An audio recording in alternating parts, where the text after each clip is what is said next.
October 17, 1943. 3:12 hours. Rain sharpens into needle strikes on canvas 3 miles south of Casalino, Italy. Headlights are halos dulled by mud, radios hiss like distant insects, and men inhale diesel and wet wood. Crates stamped, U.S. Quartermaster, sit in a shallow hollow. A captain on a ridge times breaths against his wristwatch. U.S. Army After-Action Report, October 1943. He will send supplies where doctrine said none could go. A small convoy slips through orchard cover, 2 M3 half-tracks, a jeep, and a single unmarked C, 47 stage on a cracked farm strip. Men handle boxes of belted ammunition, spare axles, medical kits, and replacement radio tubes as if moving life itself. The enemy expects resupply on main axes. It does not expect supply that moves like a rumor through broken lanes. 5th Army Supply Note, September 1943. This mission answers a growing crisis. Forward companies reported running down to 2 days' ammunition. Supply columns were bleeding out on predictable roads. 97 trucks lost in 1 month to ambush or air attack. Commanders from Lieutenant General Mark W. Clark Down cried for solutions. Numbers on paper. 22 Allied divisions, hundreds of Shermans, and roughly 1,200 tactical aircraft meant little if ammunition could not reach battalions in mountain ravines and ruined farmsteads. 5th Army Logistics Summary, 1943. At 3:25, the captain orders unload with the precision of a watchmaker. The loader lets a crate fall with a muted clack. A motor sergeant checks a muffler reed baffled at the Detroit Arsenal to cut noise. Detroit Arsenal Maintenance Log, 1943. A cartographer turned lieutenant points where orchard tracks avoid artillery sightlines. A quartermaster rewires blackout shields so tiny lamp glows do not silhouette men against the sky. These are small, ugly inventions, muffler baffling blackout clamps, timing tables. Yet each will matter more than doctrine in the next hour. 2 ridges over, a German listening post files a puzzling entry. Possible traffic west of Casalino. Nothing consistent with convoy. Bundesarchiv. Field Report, October 18, 1943. Acoustic markers and night flares register only wind and cattle. Patrols that usually intersect every road report a lull. Enemy officers scratch notes and frown. Where were the tracks? How could steel and diesel pass beneath observation and leave no trace? The captain's advantage is mundane and meticulous. He has studied aerial reconnaissance until film grain is a map. He has traced patrol rotation windows from intercepted chatter and drawn approaches that run inside artillery dead zones. A pilot who once ferried clandestine loads across Vichy terrain practices a gliding approach into a farm strip. Mechanics reprofile mufflers and fit noise-reducing rivets. Motor pool chiefs time starters so engines whisper instead of roar. Signals intercept file, September 1943. This is intelligence braided with logistics. At 3:38 a.m., welder files a rivet. A mechanic silences a starter relay. A radio operator sends a 2-tone burst as confirmation and then goes dark. The brief signal confirms delivery without inviting tracer fire. Every technical micro-solution carries names and workplaces. Detroit Arsenal machinists who reprofiled exhausts, the 14th Quartermaster Motor Section who rewired blackout shields, and a civilian cartographer who redrew approach lines from aerial photos.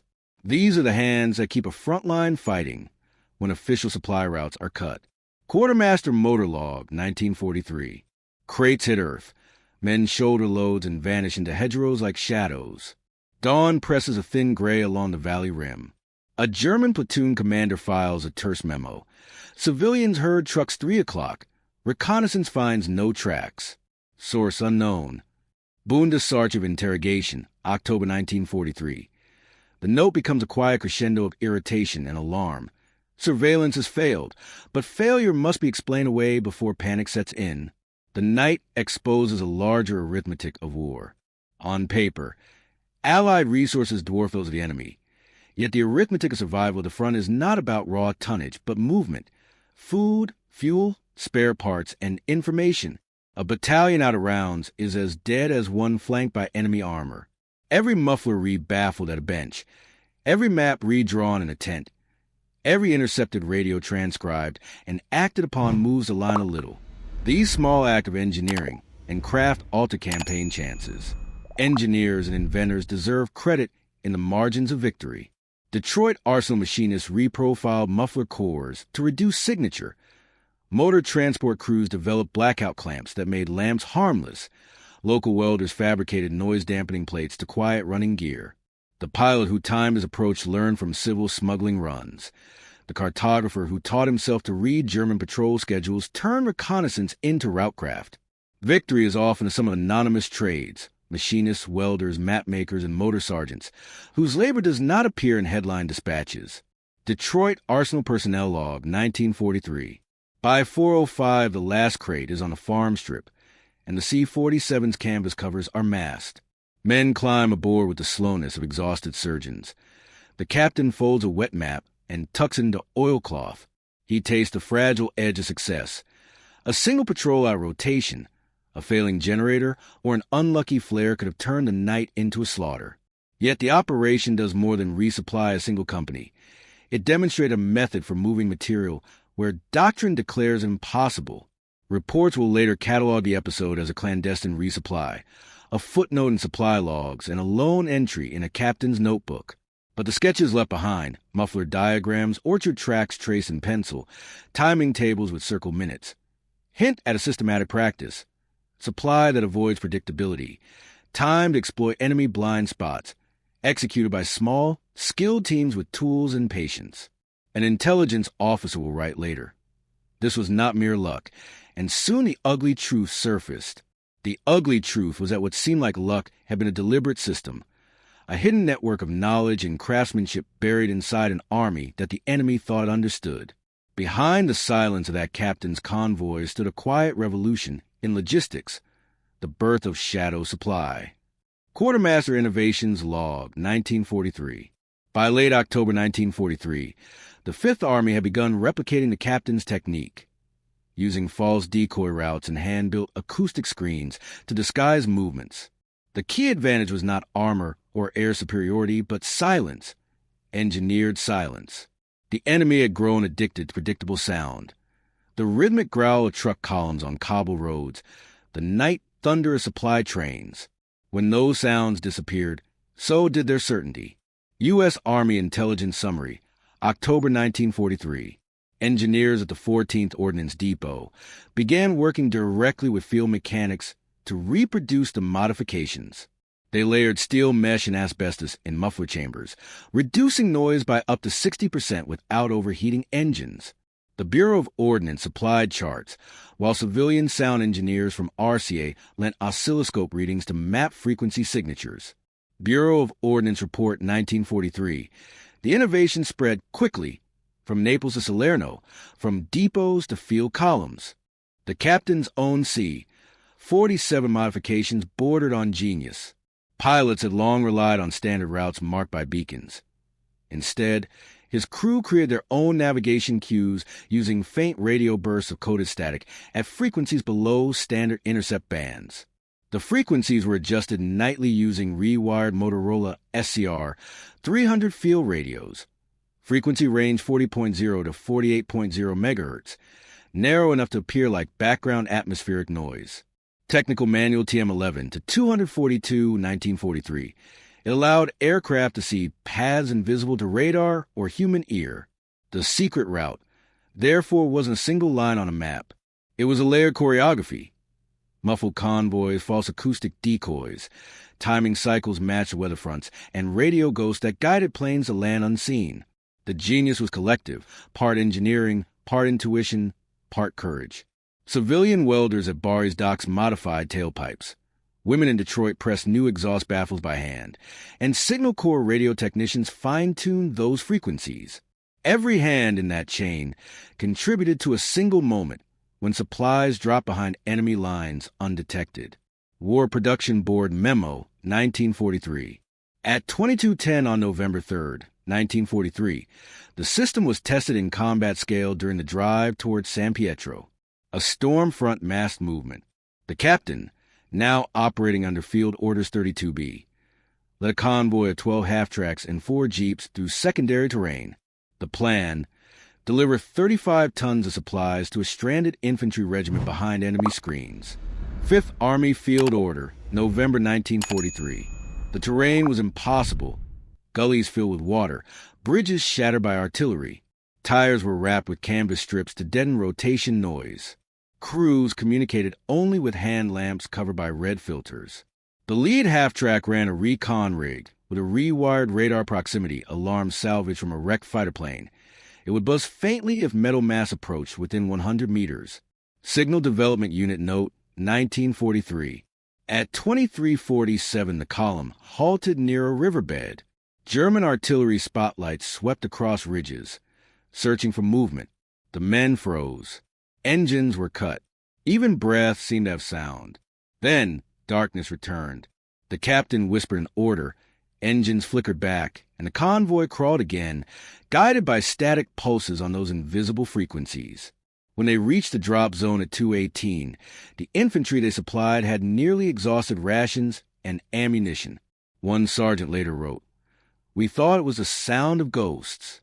Then we saw American stars under the rain." Infantry Journal, 1943. The resupply turned the next day's engagement. Reinforced by those fresh stocks, the regiment held the ridge against 2 counterattacks, saving the flank of the 36th Division. After-action summary, November 1943. Enemy records from the German 71st Infantry Division tell a story of pure confusion. Intercept units reported phantom trucks and untraceable engine patterns.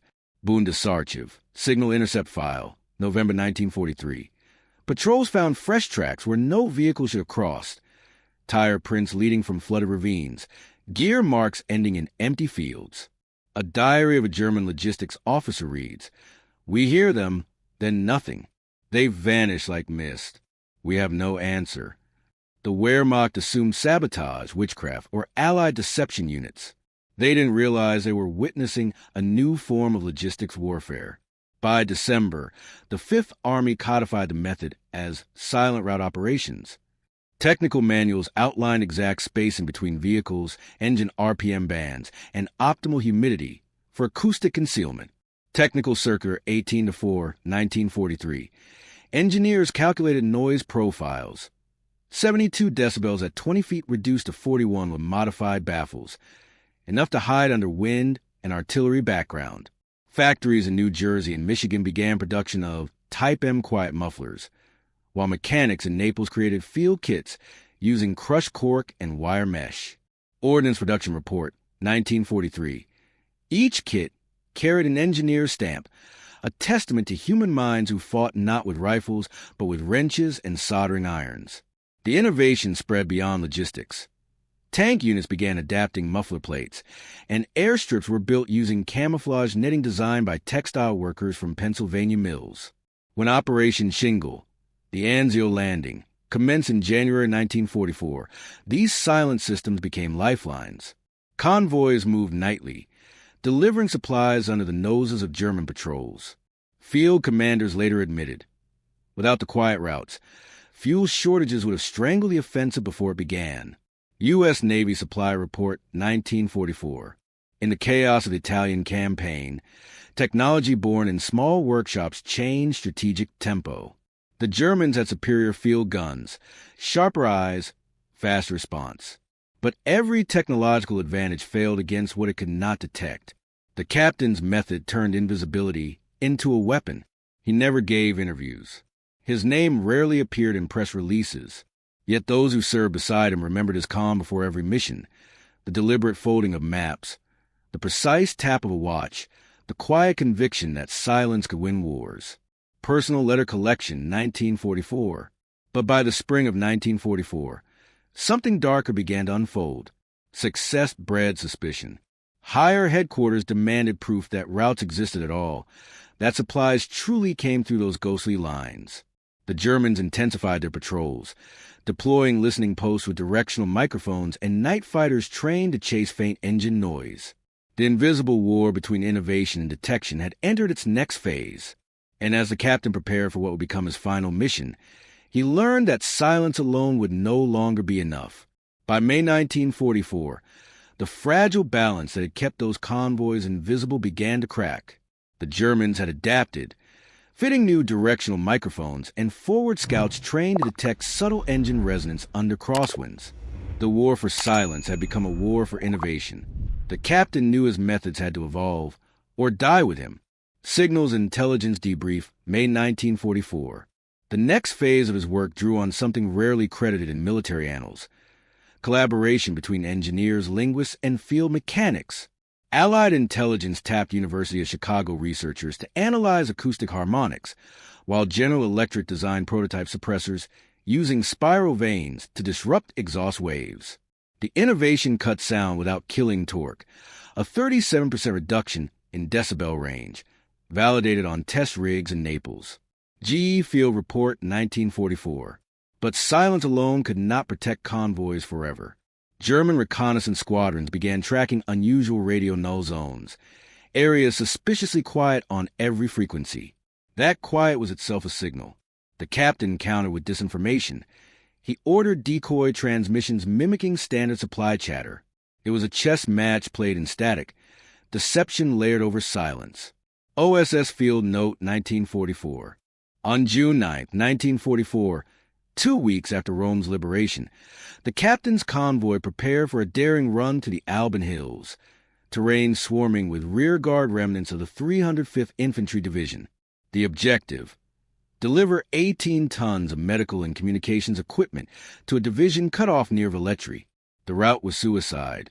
Yet at dusk, the engines coughed once and melted into the dark. 5th Army Field Order, June 1944. Lightning flickered over olive groves. The lead jeep, driven by a 19-year-old mechanic, followed faint chalk lines left by scouts. Rain began, swallowing sound. It was the perfect storm, a storm engineered by nature and exploited by men who understood its science. Meteorological Corps Summary, June 1944. By 1 o'clock, they reached the designated drop point, a low ridge of limestone and brush. The supplies were offloaded and buried beneath camouflage nets treated with paraffin and soot to absorb searchlight beams. Within minutes, the convoy was gone. At 2:18, enemy patrols passed within 400 meters, finding nothing. Bundesarcher Patrol Diary, June 1944. When dawn broke, the trapped division radioed a single-phrased command: "God sent us ghosts with gasoline." Infantry Journal, 1944. In London, logistics officers studying after-action reports finally recognized a pattern. These were not isolated acts of brilliance. They were a doctrine, stealth logistics born from battlefield necessity. They named it Low Observable Supply Operations, later shortened to LOZO. It would become the precursor to modern stealth support tactics used decades later in Korea, Vietnam, and even during Desert Storm. Army Mobility Studies, 1952. The captain, however, would not live to see that legacy. On June 20th, 1944, during another mission to deliver artillery shells through the Volturno Valley, his lead half-track struck an anti-tank mine. Witnesses reported no explosion at first, just a hollow thud, then a bloom of smoke curling in the rain. He died instantly. Casualty List, June 1944. His notebook was recovered from the wreckage, soaked but legible. Inside were equations, noise charts, and timing diagrams. The final page read only, "Silence wins." But silence demands sacrifice. After his death, engineers refined his methods further.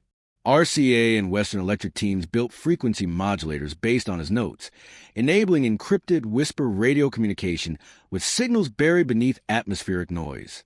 Signal Corps Engineering Bulletin, 1945. Quartermasters improved fuel containers with double-walled rubber bladders to prevent clinking metal sounds. Even mule packers learned to wrap horseshoes in cloth. The captain's influence rippled through every branch, a ghost whispering through every silent column that followed. Psychologists interviewing captured German officers after the Italian campaign recorded recurring frustration. They appear where there are no roads, vanish when we advance. Our maps are useless. U.S. Strategic Bombing Survey, 1946. The invisible supply chain shattered enemy morale more effectively than air raids. When soldiers cannot understand how their opponent eats, fuels, or fights, they begin to believe in myth, and myth breeds defeat. Months later, as Allied divisions broke through the Gothic line, the doctrine of mobility without noise became standard. Convoy commanders were trained to read wind charts as carefully as maps. Engineers learned that logistics, not artillery, could tilt wars. Historians would later call it the Quiet Revolution of 1944. Army Historical Review 1951. Factories in the United States continued producing muffler assemblies and acoustic baffles long after the war ended. Civilian trucking companies adopted similar designs to reduce fuel noise and heat. The invention of modern low-sound diesel engines owes part of its lineage to those field modifications in Italy. General Motors Engineering Archive, 1947. But perhaps the most profound legacy was psychological. For every soldier supplied by unseen hands, for every wounded man carried off by an unmarked truck, there remained the humbling realization that war's outcome is often decided not by who fires first, but by who endures unseen. The captain's silent routes turned logistics into an art form, an orchestra of wind, mud, and human will, conducted by men who dared to move where sound itself was the enemy. When post-war strategists in Washington debated how to move men and material through nuclear-age front lines, they returned to those Italian lessons. The Rand Corporation cited his operations as examples of invisible advantage through signal and acoustic discipline. Rand Archive, 1952. From there, the concept evolved. Radio silence became data silence. Convoy stealth became digital stealth. The same principles that guided a convoy under Rain in 1943 now guide satellites through electronic warfare in orbit. Technology changed. The philosophy did not. In every age, survival favors the unseen. His comrades erected no statue. His name appears only once, in a margin of the Fifth Army's logistics report. Captain, name redacted, credited with pioneering alternate routing method for stealth supply. Fifth Army Report, 1945. Yet his story endures not through rank or ribbon, but through every soldier who ate, fought, and survived because a convoy arrived when none should have. And so history closes its pages not with fanfare, but with the whisper of engines fading into mist, a tribute to men who mastered silence, and to one captain whose invisible roads redrew the map of war itself. In modern war, a post-war strategist wrote, silence is not absence, it is control. Defense Studies Journal, 1953. His routes proved it, his death sealed it, and his legacy ensured that every modern army would remember. The quietest path is often the one that wins.